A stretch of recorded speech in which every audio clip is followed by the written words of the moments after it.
All right, guys, hanging out with the ducks on the back porch in the outdoor kitchen, getting ready to do a little bit of a cook.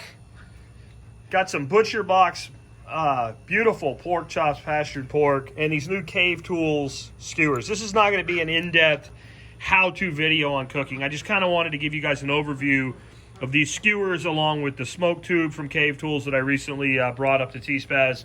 So, got the grill heated up to just over 350. And these are the Cave Tools racks for the skewers. These, are designed to work with any rack. They'll even work with the cheapo wooden ones, though those might kind of burn out on you if you don't soak them anyway. But they're really designed to work with the Cave Tools ones. There's the Cave Tools smoker going really nice. This is a hot, fast cook, so I just want to put a little smoke on them when we go. And you can see how these are designed. They're a flat skewer, so I'm not going to say your meat will never roll on you, but it's a hell of a lot less likely to. And I got to get my distance right here on these guys. Hard to do one-handed because the camera woman is on the couch, so I've got to apologize for not being right on this while I'm doing it, but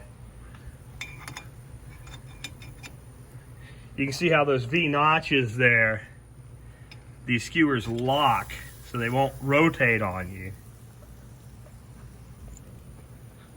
And then you can flip them over.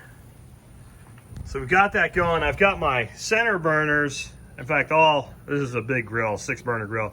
All 4 of the center burners on low, and I've got my 2 side burners on high for a high heat, low underheat. Nice amount of smoke pouring out. If we start to cook a little faster than I want to, I'll even cut these down to just off.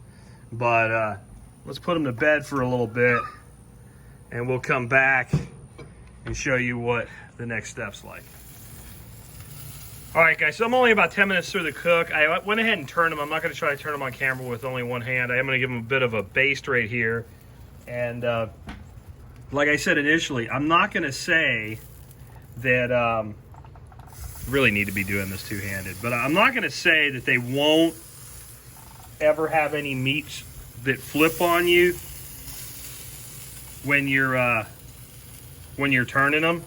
But this is my second run, and I have yet to have one flip. So the flat skewer design really works. I'm going to go ahead and do this properly with 2 hands, but I'm only giving it a little bit of a baste. I love these little Szechuan brushes, by the way. They're one piece, so they don't ever have, the little end fall off or the little bristles fall out. Anyway, I'm going to go do that, and I'll come back and we'll take a look at what they look like when they're done.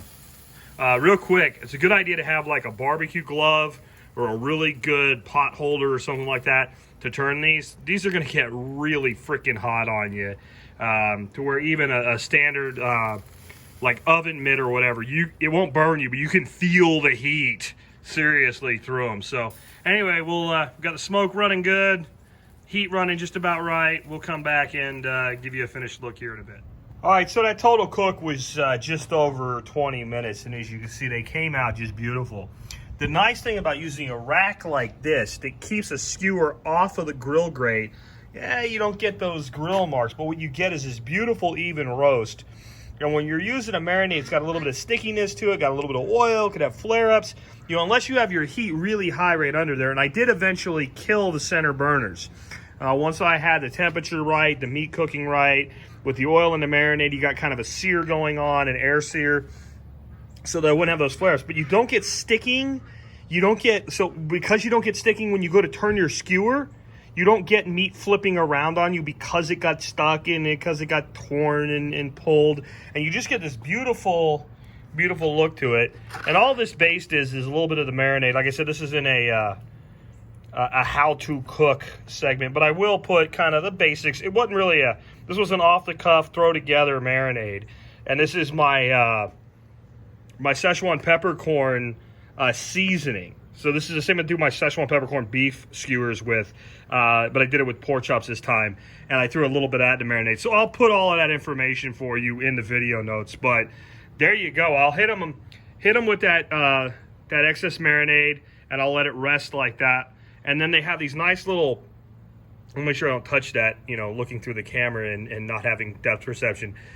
With only one eye, it's easy to do. But that little round thing there, that's designed so you can hold onto this and just push, and it just shoves everything off. And then you can see the way the ends are designed there. That's so that little washer that you use to push all the meat off won't come off the end. So I'll let them rest on the skewer, pop them off, we'll have dinner. That's it for the cook. Hope you guys liked it. I'm digging these Cave Tools equipment. I wish you could, well, not right now because it's hot, it would burn your hand, but I wish you could feel these. There's a lot of products like this on Amazon for, you know, $5-10 less. They're crap. They're garbage. They're super lightweight steel. This is heavy steel. You could knock somebody out with that thing like a club. It is heavy gauge steel. I wouldn't say the skewers are as heavy gauge, but they're heavy gauge. They don't bow. They don't warp. They don't get screwed up. It's kind of a lifetime purchase. Cave Tools did this right. They did the smoker tube right. 90% of what they make, they've done right. There's a few things they make I wouldn't buy, but the stuff they make right is some of the best stuff on the market today. Butcher Box does it right too. That is good quality pork I'm going to be digging my teeth into. I'll catch you guys later.